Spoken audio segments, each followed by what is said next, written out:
Haha. Oh, it'll be fine. We got, that was almost tragic.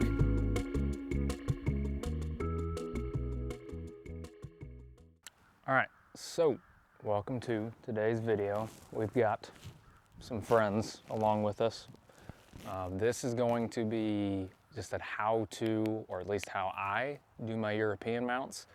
I am not professional, but I've been doing them since I was a kid, and they look fine, and it's free. So if you want to try to do a European mount at home, this is how I do them. They turn out pretty good. So yeah, it's not going to be like super detailed, but I'm just going to kind of run you through the process. We've got both of my bow kills for this year, and then somebody else might be dropping one off that I'm doing for them. But first things first, we got to skin them. So yeah, here we go. So for this, like I said, I'm not getting super detailed. I'm just gonna assume that you know how to skin a deer skull. If not, I'm sure there's videos out there, but the only thing that I will kind of mention is when you get up here around the horns, it's good to have like a flathead screwdriver and like a pair of pliers, because you really want to make sure that you're kind of peeling away all of that to make sure there's hardly anything left on there. If there is a little bit, it's fine. It's gonna boil off anyways. But yeah, that's really the only part where you really got to get super picky, is right here on the antlers. So flathead screwdriver and pliers will help you out immensely on that. So yeah. All right, so we've got them all skinned out. Like I said, really the only thing that I think wouldn't be obvious is around the base of the horns. You can use like a flathead screwdriver and maybe some pliers. But honestly, and I know some people probably disagree with this, I don't get it perfect, because all of the ones I've ever done, it boils off. And I'm gonna keep using the word boil, but I do want to point out you're not actually getting the water to a boil, because if you do, you've got it too hot. So at this point, the sun's already going down. I was hoping to get this all done in the daylight, but it's probably not gonna happen. Oh well. But we've got the skin off. The next thing is you just take, like if you've got one of the big, well, I'll just show you. All right. So this is probably where I'm gonna lose some of y'all. Standard stuff here. We just got propane hooked up to a big pot of water. Get it, like I said, not quite boiling, but pretty close to it. Most people that I've talked to, they tape their antlers up and all that. I don't. I get the water to where it's just barely covering the entire skull, and that does come up over the base of the antlers. The reason most people won't do that is because they say it discolors the horns. I've honestly never really noticed it at all, and if it did, honestly what I would do is just go out, pick up a walnut, and I mean, I don't know. Like I said, this is not the professional way of doing it. This is just, if you've ever wanted to boil a skull at home, this is how I do it. So I figured, why not make a video out of it? But with all that said, we're just going to take this one and just dip it on in there. I normally take just like a board or something to kind of prop it up. That way it doesn't fall completely in there. Let's see. Needs just a little bit more water, or I need something thinner to put right there.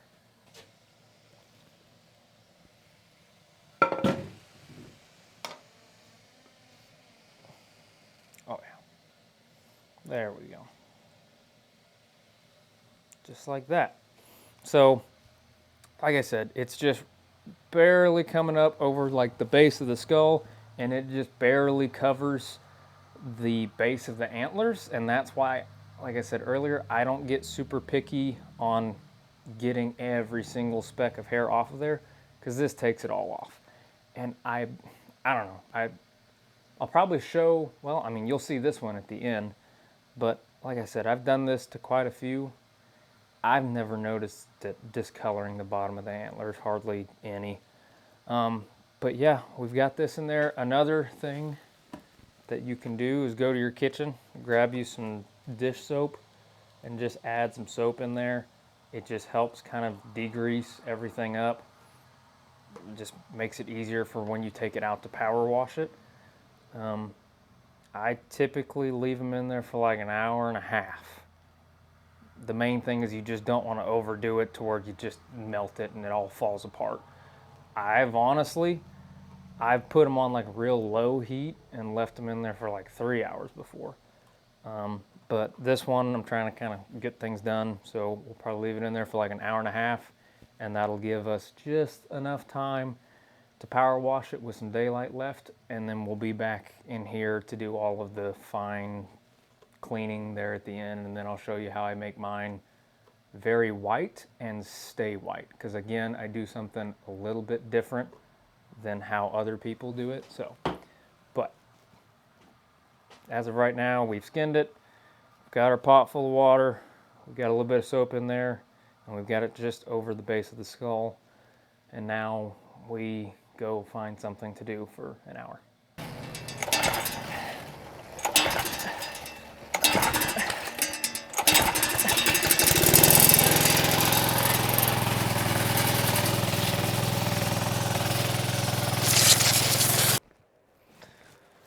Down by the sea. I got an idea.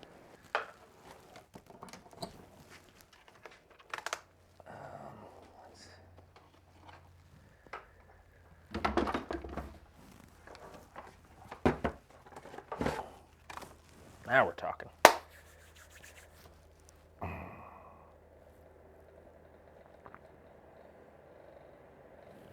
Howdy. All right, so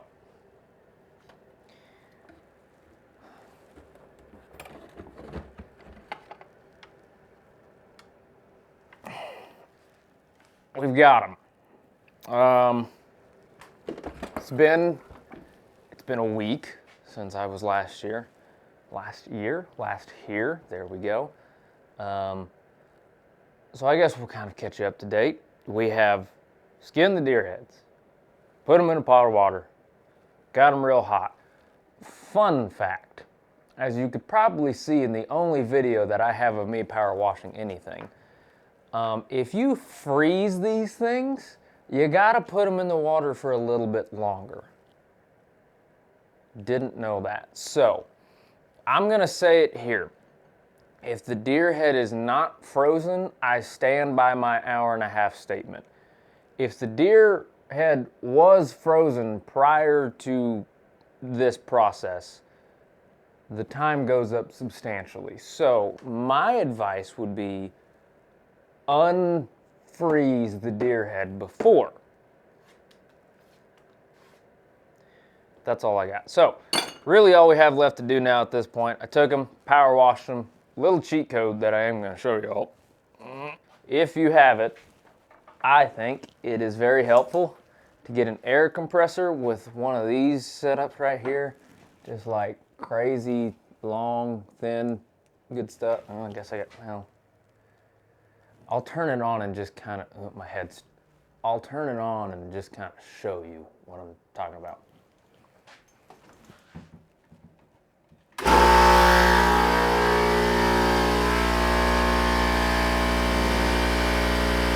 I've already done this, but I'll just kind of show you. I just kind of take it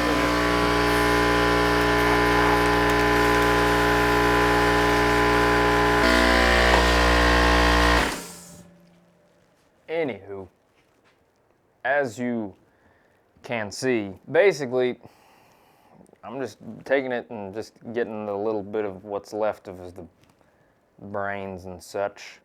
But I guess another little tidbit is there's like a lot of holes in a deer skull. And if you can kind of take that thing and just put it up in there and there you go. that's what I do. I think it gets a lot of that junk out of there. So really, at this point, there's gonna be like a little bit of this kind of stuff on the back of his skull. So if you can find yourself something along the lines of this flathead screwdriver, clear off your workstation. It's important to maintain a clean workstation, as you can see. That's a lamp. We're gonna set it down and just kind of get it all off there. Because, you know, people don't really want rotting membrane and flesh on the back of their house decorations. So we try to remove that. But I guess it doesn't really matter anymore because these are going in my apartment. So I guess I can kind of do whatever I want. I could have just laid the head on my kitchen table. It's not like I use it.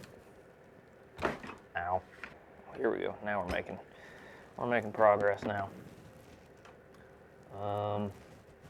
See, what happens is every year, because I don't actually kill a lot, I'm more proficient at just sitting in the woods, but I kind of forget how to do this. So as I go through the process, I start to remember steps. So if I'm being 100% honest, this video is more just for me to watch next year so I can make my European mount again. If you watch it, cool. Oh yeah. Yes, sir.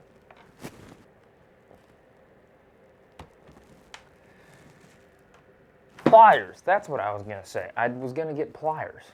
All right, well, I didn't find pliers, but I did find my little grabber things that I use when I trout fish. I think they're called hemostat?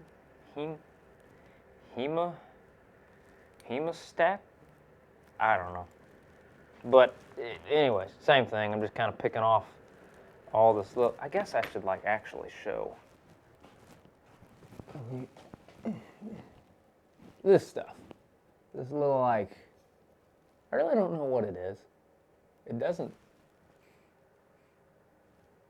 smell like rotting flesh, but we're just getting that stuff off.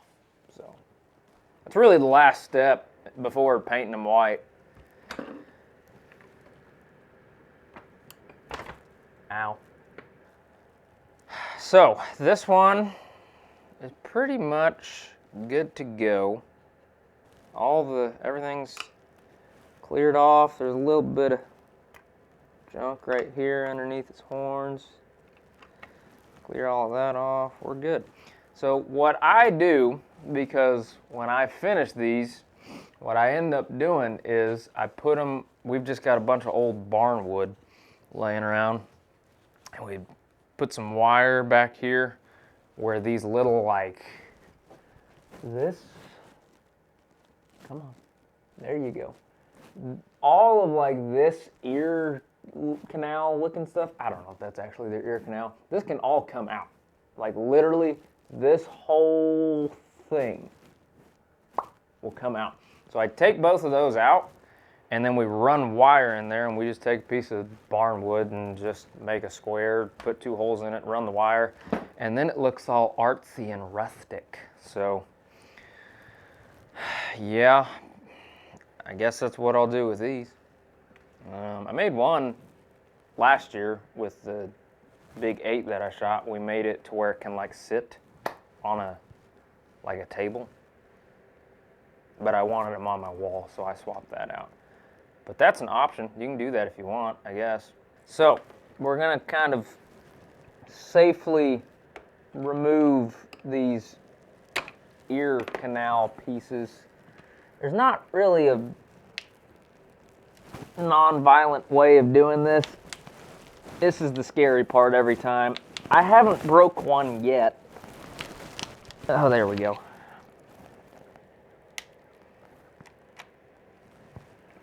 But see, I don't know. I don't know if like you paid to get one done, if they do this or not.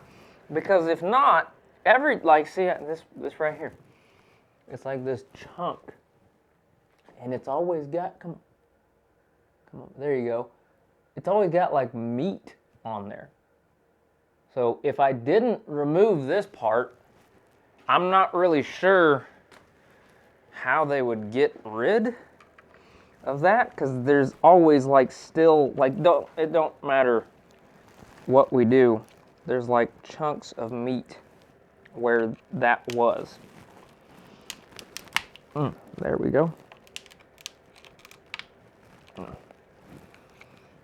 This one's not coming out as smooth. Ooh.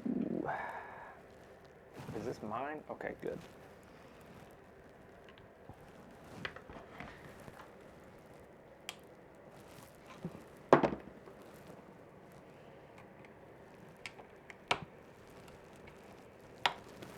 Oh! I just bent those. That's cool. I should get real pliers. All right, y'all. We got real pliers now.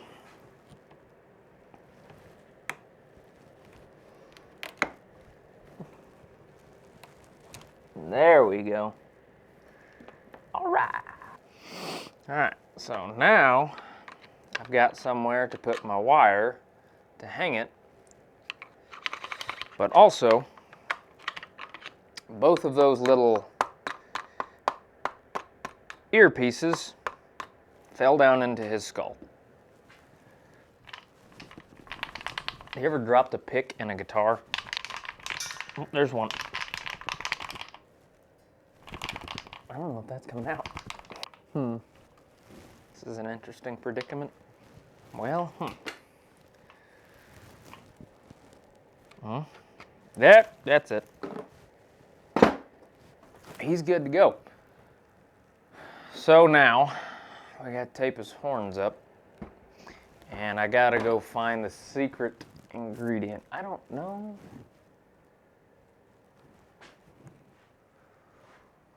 We might be making a Walmart trip.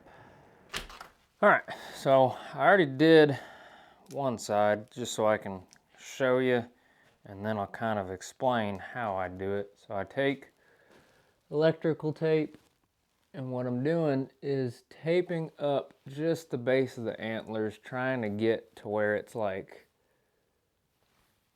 I mean, you get the picture, I think. Moving around a little bit. There you go, that's kind of a decent shot. Like that, to where I'm wrapped up underneath the antlers and just perfectly covering up the base of it. And then what I'll do after I do that is, because these aren't very big deer, it makes it easier. I just take a Walmart sack, put it over it, and then tape right there, and then we're completely covered. But the way that I make sure I cover up the base of the antler really well is, like I said, electrical tape, and it's actually just a bunch of little pieces. I think if you do just a bunch of little pieces, it makes it way easier to be more exact, because you're covering a very strangely shaped surface. So I don't think you can just wrap a bunch of tape around it and call it good. Now the good news is the bigger the deer, it's actually easier to do this, because they get that kind of like, there's almost like a lip on their antler, if that makes sense. Like this one has it, that one kind of has it, and that one doesn't. That one's gonna be tough. It's just no mass. So when they have more like mass around the base of their antlers, it makes this a whole lot easier. So this one's not too bad. That one's gonna be and that one's gonna be kind of rough. So I'll just tape this one up. I figured I'd just kind of include this part. At this point, I don't really know what this video is or who it's for. I think, like I said, it's more for me. That way next year I just remember what I do. Because I'm not gonna lie, there's been a few outtakes to this video. I keep forgetting how I do everything. But I'm about there now. We're pretty much done. Just gotta paint it and go find some wood and cut them. All that good stuff. Anywho.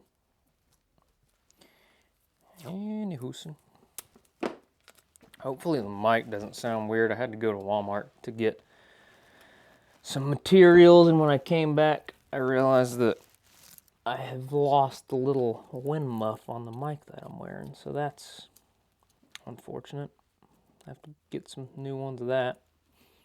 We're gonna need these because I use them on our GoPros when we're fishing.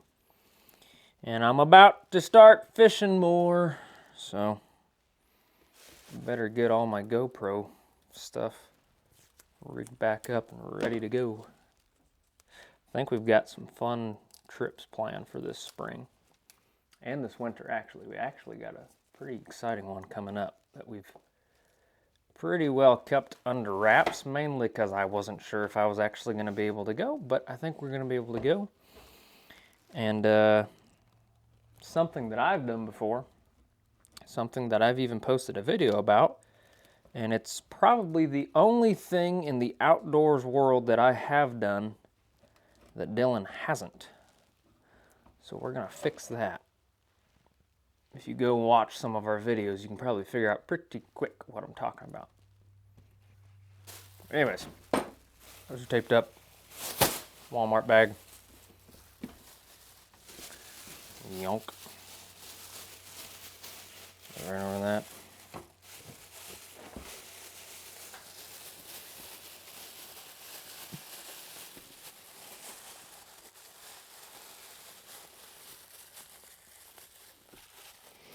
I'm going to use the handles to wrap it up. And then we take... This time we are using a big strip of tape. Take this right there.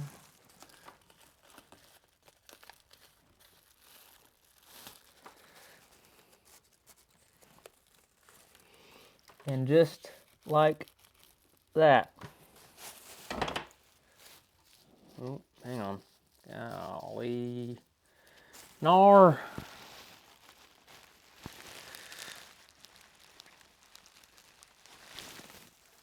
There we go. All right, that side's good. As you can probably see right there, there's my first failed attempt at putting the... I don't know why, but I thought I used electrical tape. And I even went to Walmart and specifically bought electrical tape. And I got back and I started wrapping everything up. I was like, what am I doing? I've never used electrical tape for this. So like I said, this video is more just for me. That way next year, I remember what I'm doing. And now you get to see the redneck way that we hang our skulls from the ceiling to paint them. Haha. So what we have here is some wiring from something hooked up to a thingy in the ceiling that I wrapped a zip tie around. That works. Now here's where, and I don't know if I've already alluded to this or not, this is where I differ from some people. I'm not saying I made this up. I'm just saying that when I tell people I do this, sometimes they're like, this is Kills Upshot, the stuff you put on your ceiling.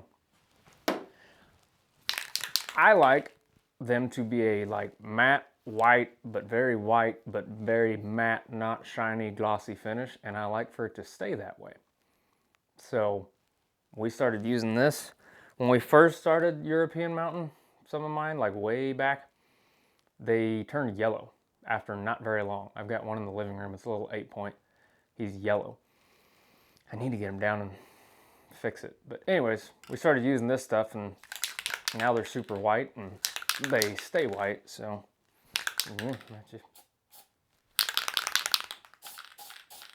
From this point, it's pretty simple.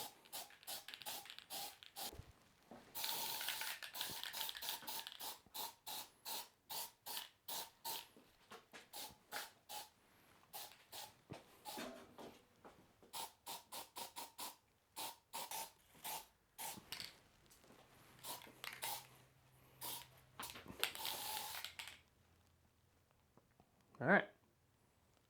Well, there's that one done.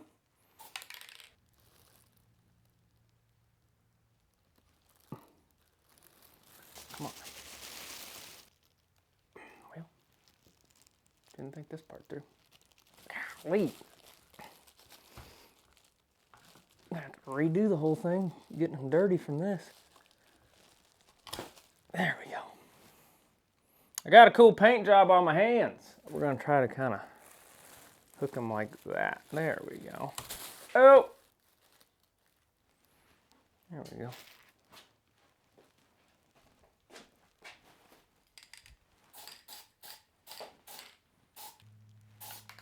All right, he's good to go. Now, we're gonna go get a piece of wood. All right, so I found this piece of wood. I'm gonna use this one, cut it in half and use it for both of mine. And then I've got a different piece of wood for the other guys, but I'm gonna cut it like right here. And this is probably gonna split and fly off, but then I'm gonna tack it back together because I kind of like how that's got a split look to it. So I'm just gonna cut it like right about there.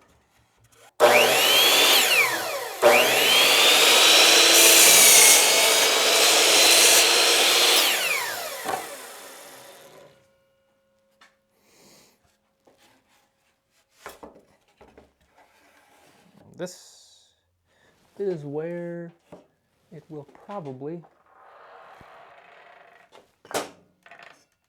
fly into two pieces.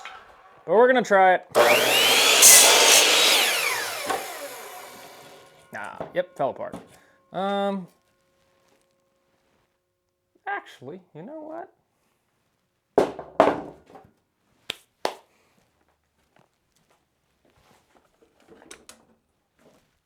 I almost like that. The like unfinished. Yeah, we'll just leave it like that.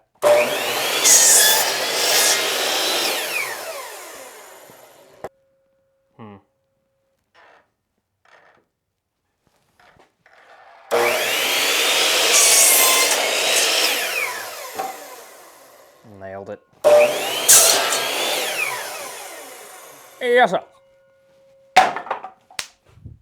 All right, wood's cut, first skull painted, gonna paint the next two, let them dry out, and then we'll put them together, and then we're done. I guess while I'm waiting for the second skull to dry, and then I've just got one more, I'll figure out where I'm gonna put my holes. There. So all I do with these is just drill out 2 holes, and then we just take like steel wire. And like I said earlier, when I take out those little ear canal pieces, we just put steel wire through there. And then howdy doody, happy days. They make these things that like mount on pieces of wood that you just kind of set the deer skull on and it props them up a little bit. I definitely think that's worth it on bigger deer because like my 2 deer that are actually not small, they do kind of sit like this and their horns just look kind of goofy. So I might redo them because I have some on the way. But I'm ready to just get these done and move on, so I'm not going to wait on them for these. But if you ever want to do this at home, I might put like a link to those in the description.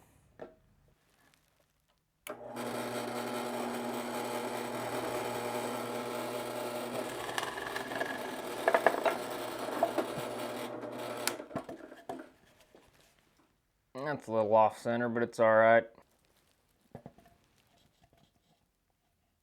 Oh, it'll be fine.